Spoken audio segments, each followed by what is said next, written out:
séra Davíð Þór Jónsson sem mikill Nottingham Forest maður.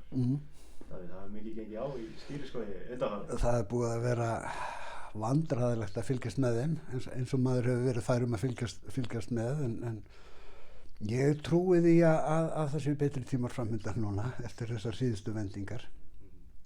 Síðustu vendingar lét Sean Dyche fara og Vitor Pereira tekið við, fjórði stjórinn, já, en stóru fréttirnar eru þær að Edu farinn, knattspyrnustjórinn, og hann var eiginlega á bakvið ósættið sem að olli því að Nuno varð að fara, sko. Svo veit ég nú ekki hvað þeir voru að spá með þennan Ástralíu Grikkja, Ange Postulíku eða hvað heitir, sá ágæti maður. En hann hafði vist verið að gera einhverja góða hluti einhvers staðar, sko, en hann var alveg kolvitlaus maður fyrir Nottingham Forest að hann var bara að láta þá spila einhvern bolta sem að þeir kunnu ekkert, sko. Að við höfum spilað núna bolta, við höfum verið með massífa vörn og vopnið hefur verið gagn árásinn, sko.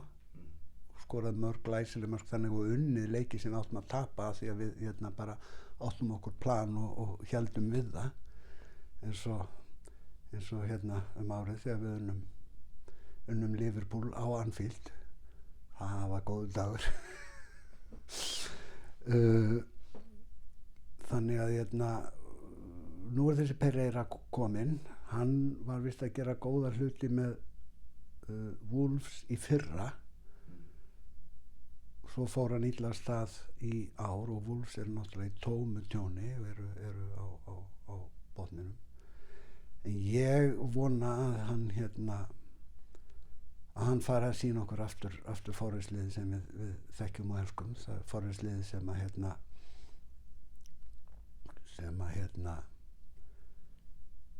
eins og við sáum það á góðum dögum undir Nuno. Stjórabreytingar á einu tímabili, er það ekki full mikið? Sko, það er auðvitað það full mikið, það er allt og mikið, það er bara brandari, sko.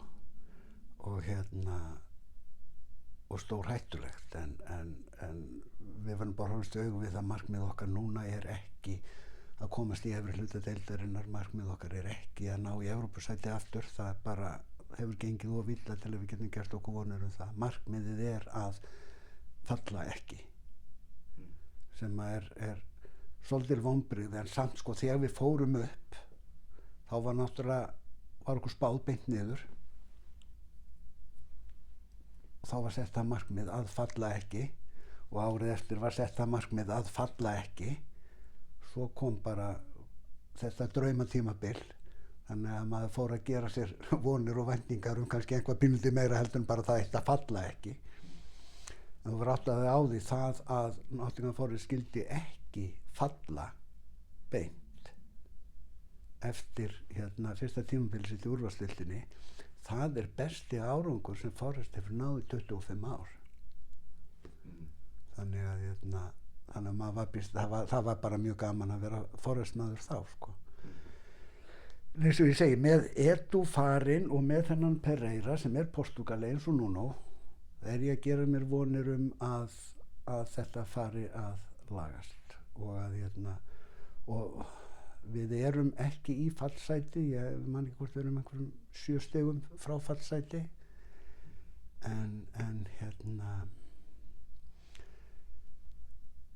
það þýðir bara að við þurfum að fá fleiri stig en West Ham, það sem eftir lifir, eða ekki færri en ekki meira en 7 stigum færri en West Ham sem er næst fyrir neðan okkur og er í síðasta fallsætinu og skemmtilegt, er ekki núna að þjálfa West Ham núna, nákvæmlega, þannig að hann kannski hyggur á hefndir sem koma West Ham upp fyrir, en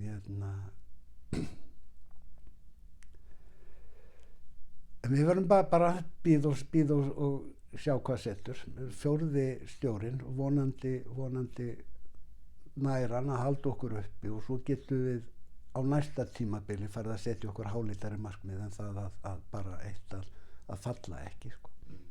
Forestmenn eru með skemmtilegasta eiganda í sportunum, Marinakis, hann er karakter, hann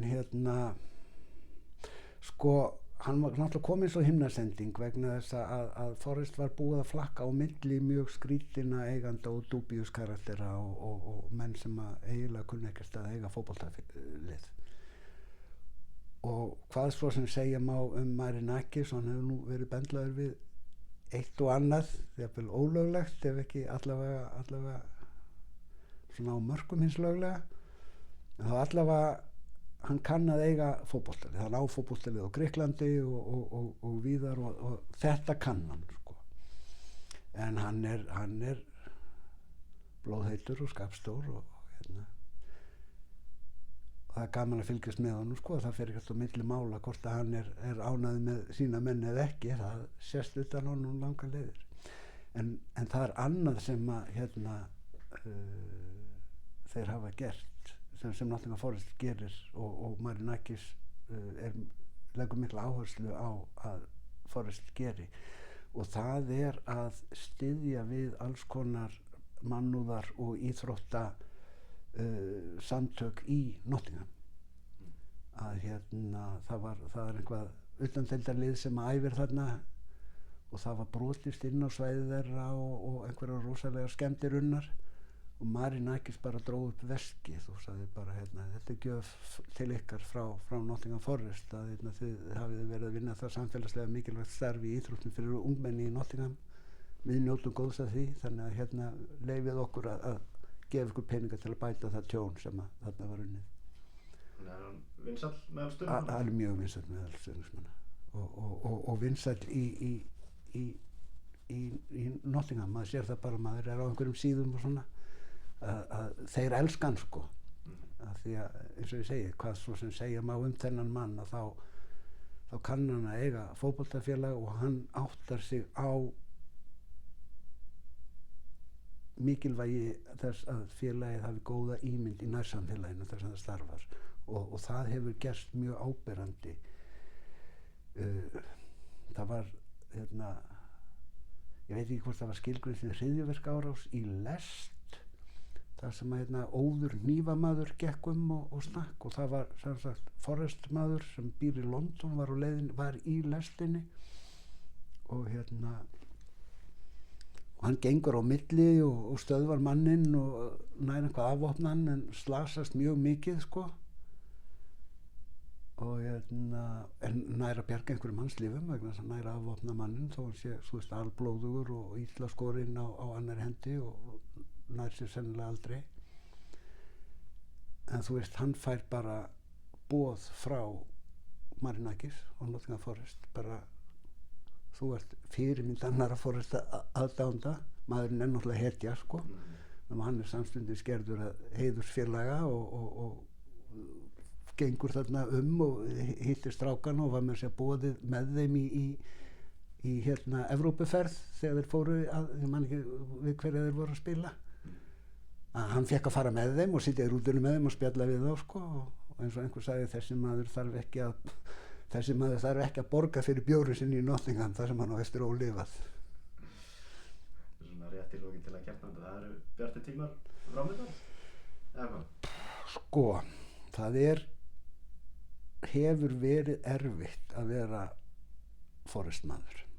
Ég gerðist Forrest maður 12 ára gamall því þá var Forrest langbesta lið í heimi og ég ætlaði að veðja á einhverja öruga þegar ég veldi mér lið, og eru þeir Evrópumeistarar, tvöfaldar Evrópumeistarar, þeir eru Englandsmeistarar, þeir eru með besta markmann í heimi, Peter Shilton á milli stangana. Ok, ég ætla ekki að fara að taka einhver svona annarsflokkslið eða svo Manchester City eða Liverpool eða eitthvað svoleiðis, ég ætla bara að halda með þeim bestu, Nottingham Forest. Svo bara leið tíminn og Nottingham Forest féll og var að böðlast í neðri deildum og það kom alveg löng tímabil þar sem ég fylgist ekki með þeim og þeir lentu sko niður í 3. efstu deild á tímabili.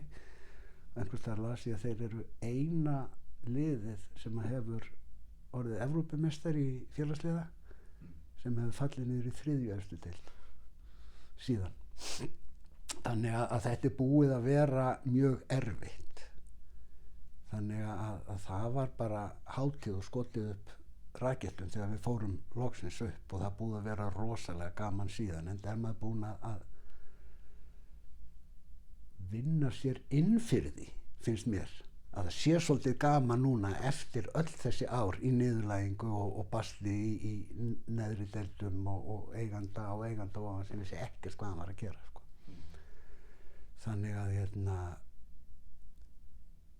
bjartir tímar, sko það eru bjartir tímar að baki líka þannig að þú veist, þetta er bara, nú er ógeðslega gaman að vera forystmaður og þetta tímabil fór í svolítið rugl svona fyrir helmingurinn af því en núna er búið að taka til komin nýr mannskapur og liðið fær að spila þann bolta sem það kann að spila og þá hef ég engar áhyggjur af því að við fallum en